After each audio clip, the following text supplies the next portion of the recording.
Importante talaga yung bawat team namin. Sabi ko sa training, kailangan mo lang lagi. And sobrang thankful sa naging performance namin kahit na medyo nag-walk yung ginagawa namin na yung transition namin. Pero ayun nga, may kasama na rin yung swerte. Mas maraming unfortunately yung swerte na mas namamaximize namin pagdating sa dulo. Thank you, Coach. And for that, ito din talaga yung nagtaguyod ng defense ng Choco Mucho in this win. Ano lang din siguro yung naging motivation mo to help the team to secure another victory?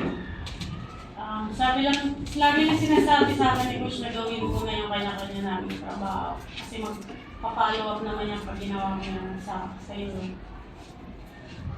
Thank you. And for our best player of the game, Joyce, he had 17 points in this win and also a lot of points coming in from the clutch talaga ng third set. Ano lang yung nag-push sa'yo para matulungan yung team to get this win? Siguro kasi pare-pares namin pagod eh. So pinush talaga yung sarili namin kasi andun na kami. So kailangan hindi yung best.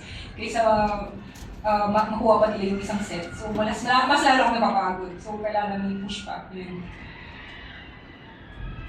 Thank you. The floor is open for us. Royce, ano lang feeling na itong team mo pinagkakatiwala ka tapos nalalapit na rin kayo makapasok sa finals? Sobrang happy ako kasi lalo na sa mga coaching staff, sa mga teammates ko kasi lagi nandun sila to support me, to guide me. Even na bad veterans ako, kailangan ko pa din ng guidance, lalo sa mga coaches. Ayun, yun yung naka-mindset sa akin. Coach, paano niyo na po siguro iiwasan ma-carried away yung team dahil isang panalo na po finals na napatalo. So, paano na po iiwasan yung complacency mo? Kailangan namin minsan ngayon kung di pa naman nakakasiguro yung right position namin sa akin. Importante talaga yun. Bawat game siguro talaga mindset talaga namin. Sa training pa lang kung ano yung dapat namin gawin at ano yung gusto namin para ng game conference. Kasi hindi naman po pwede na mag-2-0 at ma-loss kami sa tatlong game. Pero sobrang importante sa amin lahat ng ginagawa namin sa training sa loob.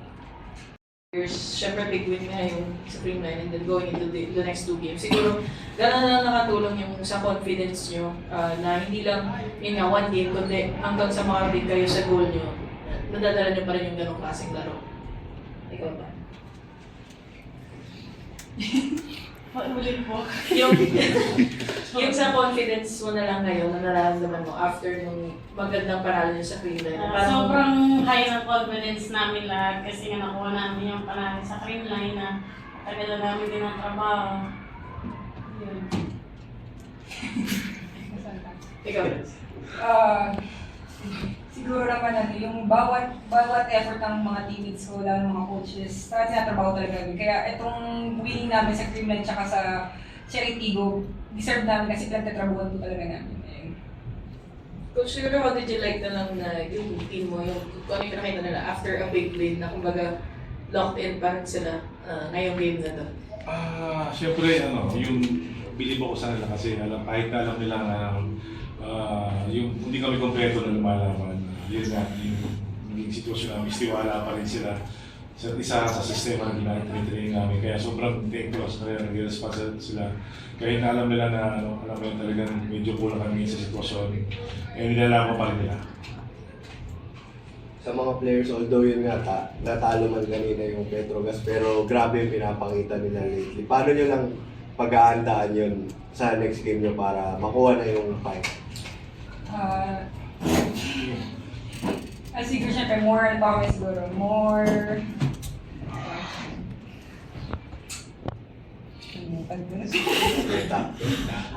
Pagtatrabaho namin ulit sa training, kung ano yung mga lapses namin, kung saan sila malakas. Ayun.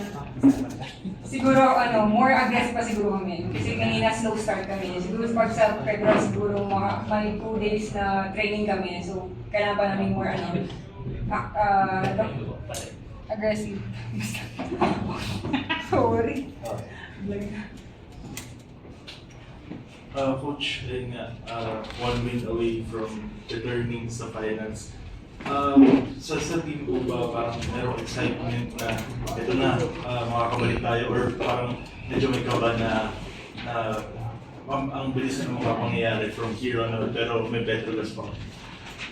Hindi, parang ano kami, excited kami na makapasok talaga sa PES. Kasi ito naman talaga yung gusto namin mangyari mula nung, di ba, na umupo kami na sa posisyon dito sa Chocomotso. And yun yung talaga yung gusto namin mangyari. Yung mga players kasi talaga na, nandun na rin talaga sa sitwasyon na kailangan na rin talaga nila makuha yung championship. Kasi yun nga, so pagtagal na rin sila naglalaro sa PBL na hindi pa rin nakukuha. Yun, siguro talaga ano lang, excited kami pero kailangan namin trabahoin talaga kung ano yung nagiging problema like yung laro namin din sa crib line ng first two sets namin. Kailangan talaga namin i-maximize or talaga manigurado sa bawat galaw namin para makakuha namin yung number 3 na laro namin sa Sunday.